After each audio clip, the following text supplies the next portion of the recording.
Турбо киносуугт эргээд тавтай морил бидний удаад 2013 онд нээлттэй хийсэн Cruise Google-тэй киног ярьж өгөх гэж байна. Ингээд кинонд орцгоё.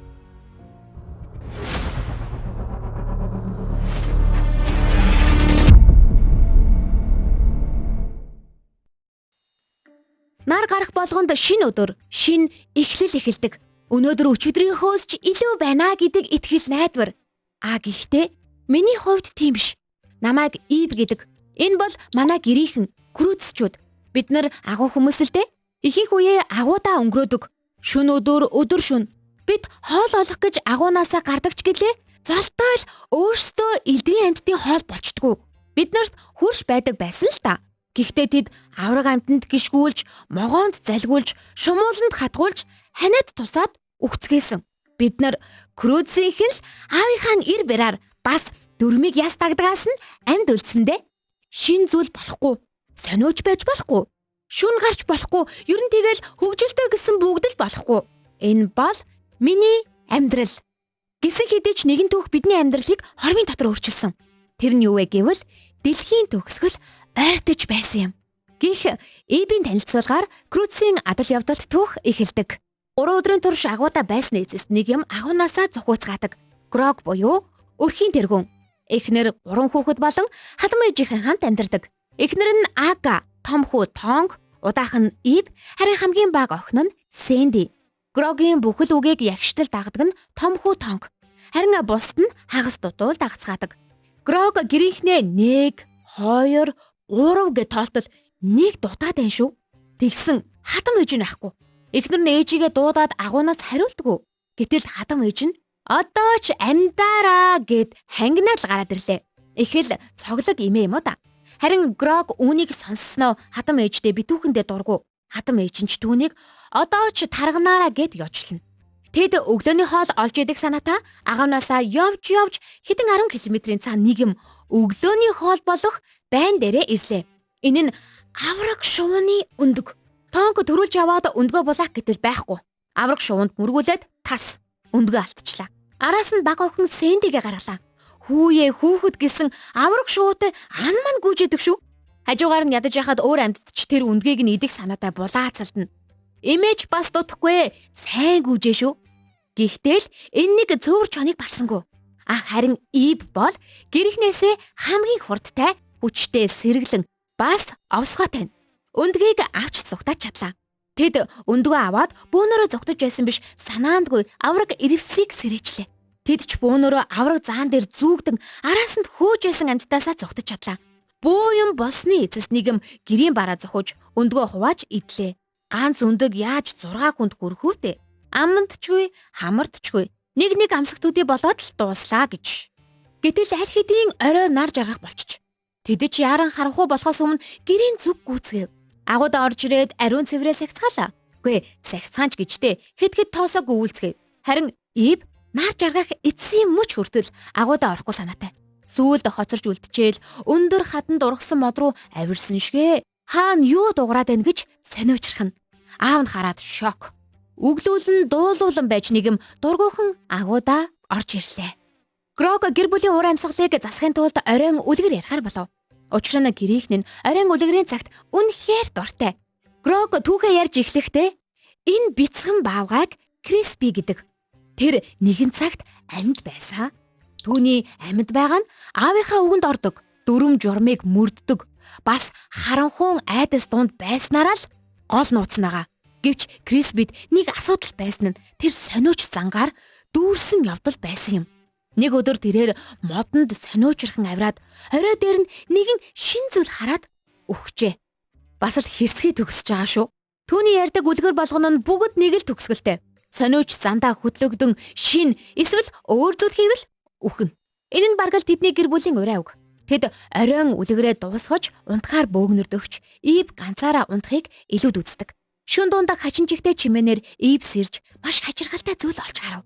Энэ нь гэрлийн тусгал. Иб түүнийг барьж авах гэж хичээнэ. Тэр сониуч зандаа хөтлөгдөн агуунаасаа гарч гэрлийг дагаж эхлэв. Олж очиод барьж авах гэтэл энэ нь галын дүл байв. Тэр үнэндээ өмнө нь нарны туянаас өөр гэрэл гэж харж байгаагүй учраас галын дүлийг гайхан сончсоор. Харин тэр галыг асаасан нэгэн бол энэ залуу. Түүнийг залуу гэдэг. Ив асаасан галаас гэрэл гардаг гэдгийг ердөөсөө ойлгохгүй байлаа.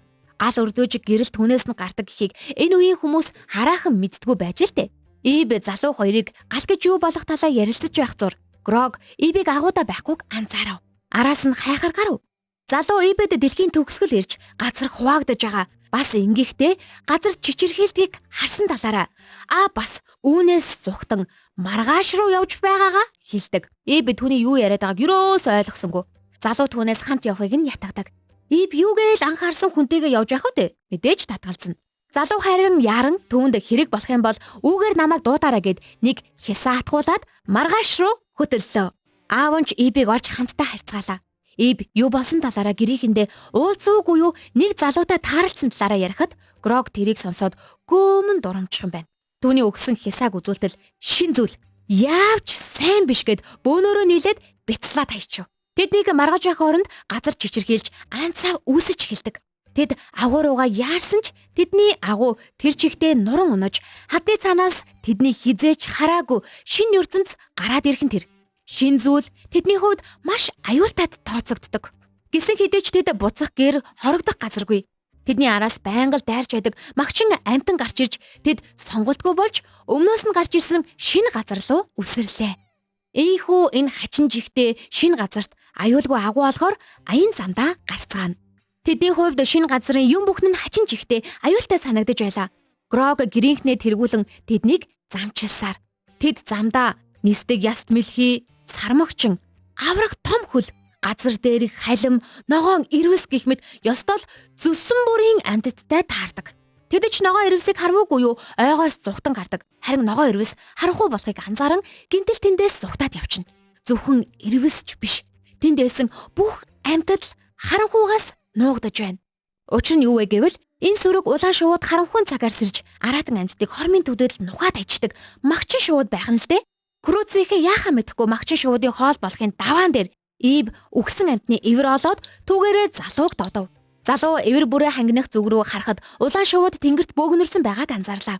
Тэр гарамгаа гэгч нь гал гараад магчин шуудыг үргэн тэднийг авардаг. Ингэж крүцийнхэн залуутай болон галтай хаанх удаа танилцав. Тэд ч галыг мэдэхгүйгээсээ болж тэрүүгээр нэг гал тавилаа. Залуу тэдний бүтэл муудайхан байгааг хараад явах гэдэгч Ивийн гараас мулдарч чадсангүй. Өглөө болж залуу чимээгүйхэн тэднээс зүхтах гэж оролцсон ч Ив түүнийг зогсоолоо. Аав нь харин залууд цаанаасаа л нэг дургүй байна. Харин гэрийнх нь залуугийн гал хэрэгтэй гэсээр түүнийг авч үлдэхээр болов. Гэхдээ бас л дураараа байгаа шүү. Өөрөөс нь асуухгүй зүгээр л түүнийг замд хэрэгтэй гингүүтээ том гуйлан олсноо дотор нь хичдэг. Тэдний хамтрал ийхүү эхэллээ. Грог зам заахаар хоош хартал газар хуваагдаад заан унаад өгдөм да. Банцсан Грог залуугийн явах гэж байсан өндөрлөг уулыг зааснаа. Юу ер нь ийш явна. Зүгээр л ийш явах нь зүг гэж мэдрэгдээд байна гэд тэд холын хол харагдах өндөрлөг уулыг зөглөв. Грогийн санаа нь мэдээж шин агуй олох. Крүцийнхэн холцоонд хоорондоо хэрэлцээр л хитрхи их алгасан учраас тэд өлссөндөө бүр хүнээ байх нь тэр. Замд нь ашгүй аврах шувууд харж тэд заншилт ёсороо үндгийг нь зооглох санаа гаргав. Шинэ газрын шувууг тэд нар арай л баарсангүй. Өөртөө золтоо л нухуулчихсангүй. Арга буюу нэг жижигхэн хилэнцэд хорхоо олж хоорондоо ёстой нөгөөдгөө хуваах гэж алдаан болдсон байгаа зү. Залуу харин тэднээс шувуу хаан байна, өндөг нь хаан байна, юу хорхоо вэ гэд гайхаастай. Ивч түнд хоол олох гэж хичнээн зовдгоо тайлбарлав. Үүнийг нь сонссон залуу Ивийг ятгаж шувуу хамтдаа агнахаар болчихлоо. Залуу маш гарамгаа өргөдөгч занг боловсруулсан нь хиймэл эмгэгчин шувуу хийж агнах байв. Тэд урихаа боловсруулах хоорондоо бас битүүхэн романс үүсгээд амжиж байгаа юм чин. Тэдний төлөвлөгөө бүтэж авраг том шувууг агнах нь тэр. Крүцийнхэн анх удаагаал ийм их хоолтой золгож байгаа болохоор эдхийг ч жинхэнэ үзүүлж өгөндөө. Тэдний яаж эдхийг харсан залуу бүр шок. Ив бараг л өөртөө адилхан хэмжээний мах идснээ залуугийн хажууд суулаа. Залуу яриаг эхлүүж зөндөө үлдэгдэл гарах нь те гэхэд Ив харин үлдэгдэл гэж юуны талаар яриад байгаа юм гэж байна шүү. Залуу хоол идсний дараа барахгүй хоолоо үлдээхийг үлдэгдэл гэж яамаа гэж тайлбарлана. Үүнийг сонссон Ив түнд биднэрт үлдгэн битгий хэл ийм их хол хизээж идэж байгаагүй гэдгээ хэлв. Хажуу талаас Грог яриаг нь сонссноо дотроо жоохон гонигтай болноо. Харин эхнэр нь үүнийг анзаарч Грогийг үлгэрээ ярихыг ятгалаа. Эхнэр хөнгөж гонсоосон сэтгэлийг нь засах гээд байгаа юм штэ. Мэдээж Грогийн үлгэр бүр нь үхлээр төгсдөг. Эртээ урдын цагт нэгэн бар гэр бүлтэйгээ агууд амьдардаг байжээ. Маш олон дүрмийг дагдагч хамгийн том энгийн дүрм нь шүн хизээч агуугаас гарч болохгүй гэдэг байв. Гэтэл бар шөнөөр гараад агуун сүрж гэрийнхэнтэйгээ хоол замд нэг хачин хүнтэй нийлээд явах ёстой болов. Тэгээд тэр өгчээ. Грог гүй үлгэр гихт алмаар охиныхоо хийсэн үйлдэлийг л шүүмжлээд байдаг шинжтэй дээ. Яриаг нь сонсож суусан залуу харин өөрийн үлгэрийг ингэж төгсгдөггүй талаараа хэлнэ. Тэд ч сониучирхан сонсохоор эрэглээ. Залуугийн түүх ингэж эхэлнэ. Эртээ урдын цагт нэгэн үзэгсэлэнтэй бар байдаг байжээ. Тэр агууд гэр бүлтэйгээ амьдардаг. Аав ээж нь хаашаач явсан зүгээрээ гэдэг байв. Гэхдээ хавцал руу явбал унах аюултай учраас хизээч битгий ойртоорой гэдэг байж. Гэвч тэр хинч хараагүй үед хавцал руу ойртож, хавцлын эрэг ойртох тусам илүү ихийг сонсож, илүү ихийг харж, илүү ихийг мэдэрдэг. Тэр ирмэг дээр нь зогсоход гэрэл байгааг харж гин. Гэрэл рүү хүрэх гэж сунахад халтрав. Тэгээд тэр нислээ. Тэр хаашаа ниссэн бэ? Маргааш руу. Маргаашаа. Тэнгэр тоож барамгүй их нар байх газар. Өнөөдөр өчигдрийн шиг газар биш, харин илүү дээр газар. Маргааш гэдэг чинь газар биш штэ. Чи харж чадахгүй. Би харсан. Тийм ч учраас би тийшээ явж байгаа юм. Хэмээ ярьж өгөхөд анхудаа өөр төгсгөлийг сонссон гүрүүцчүүд залуугийн үлгэрийг бишрэнэ. Грогийн үлгэр нь хүртэл тэднийг татхаа байсанд Грог гонсоогоо остой. Дахин нэг өглөө эхэлж тэднийг унтаж байх хооронд айхтар гүн хавцал хажууханд нь шинээр үсчиж. Грог нойрон дундаа золтол манай залууг хавцал руу унгаачихсангүй. Залуу бөөн ур. Грог бас банцсандаа би мэдчихсэн юм аа, харж ийсэн юм аа гээд байгаамаа бас. Тэд замдаа нэгэн хурц үзүүртэй чулуунуудтай таардаг. Харин гიშгэж чаддгүй. Цааш явах гэсэн ч мэдээж бүгд хөл нүцгэн. Хөл нь аймаар өвднөө. Тэгтэл харин залуу торогч зүйлгүй тэрэн дээр нь алхаад байх юм. Яасан байх нь? Хөлөө хамгаалаад өөртөө гутал хийгээд өмсчих. Энэ боломжийг ч залуу бушуухан ашиглаж тэднээс зүгтгэн тэр. Тэгтэл Ив түүнийг хизээ буцаж ирэх нөө гэсэн нүдээр араас нь харуулдаад л залуу түүнийг алсаас ажиглаад орхиж чадсангүй. Эргэж ирээд Грогтой тохиролцохоор боллоо. Түүнээс цааш гуайлангийн үе дуслаа. Гуайланг хол хай гэд тэд нарт чулуун дээр алхаж чадах гутал хийж өгөв. Үүнийг нь биширсэн эмээч чи хаанаасаа ийм гайхалтай санаанууд олдсон бэ? Ааха, санаанууд толгооноос ирдэг гэж бодож байна. Би үүнийг тарих гэж нэрлсэн. Аав, надад тарих байдгүй юм байна гэж юу бүр? Энэ тонг нэрээ илгий юм а. Грог залуугийн ярьсныг үгүйсгэж агуун хүмүүст тарих хэрэггүй.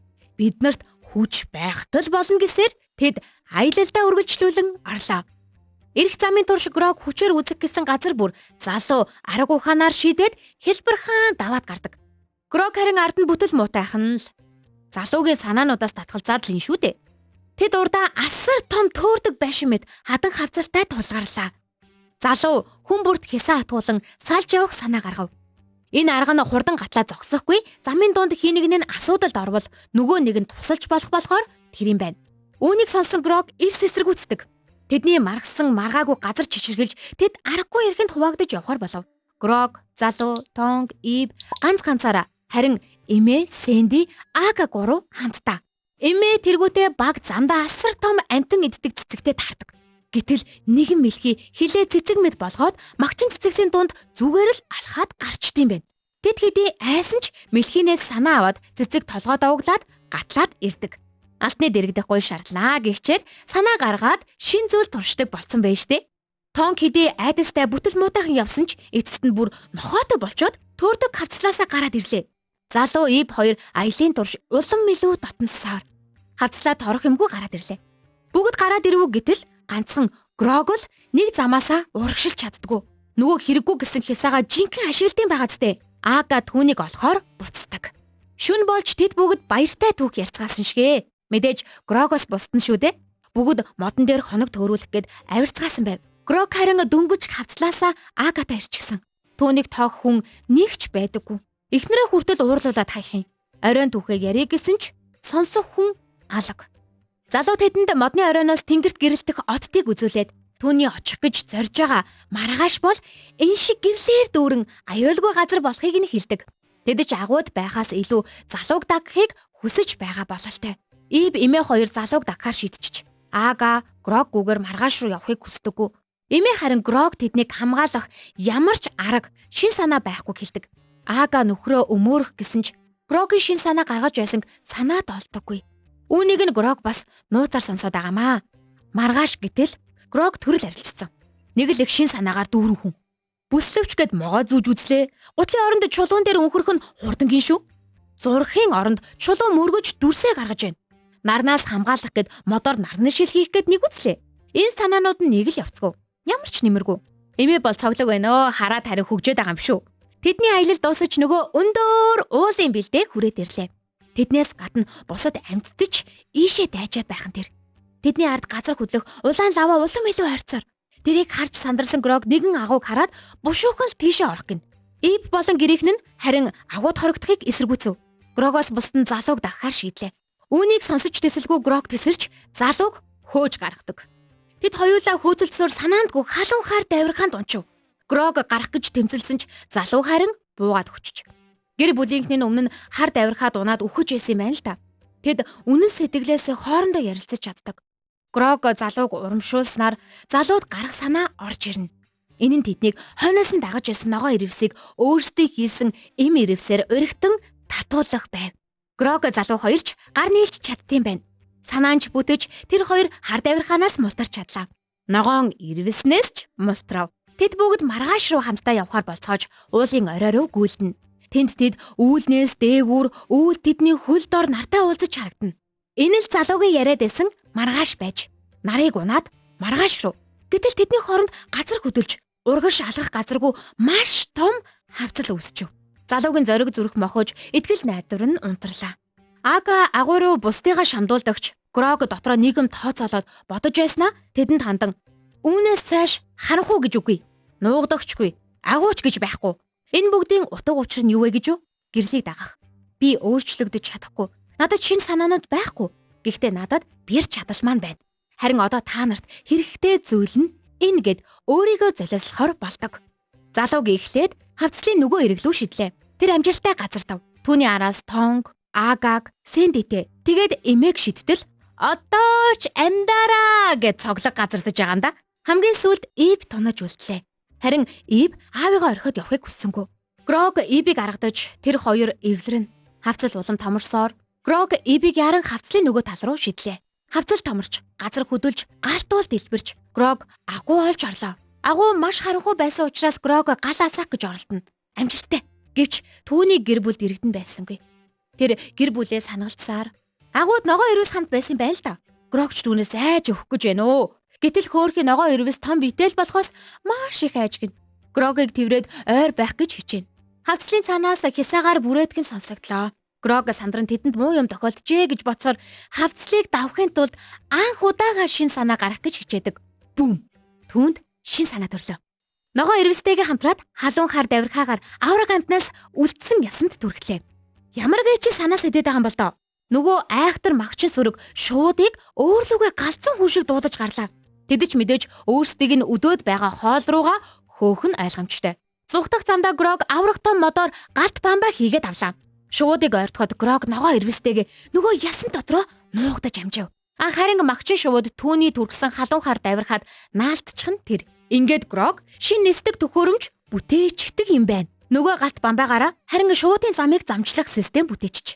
Бас хажуугаар нь хойно хоцорсон амьтдыг түүгээд хамт явж мовоод байгаамаа. Үндсэндээ Грогийн үлдэж хоцорсон хэсэг нь тэр чигтээ галт уулын дэлбэрэлтэнд устж байхгүй болох байсан юм байна л да. Хавцлын нөгөө талд харин Ив аавыгаа санахта хисаагаараа үлээж байж. Тэд тэндээ удаан үлдэж болохгүй хавцлын ойр аюултай.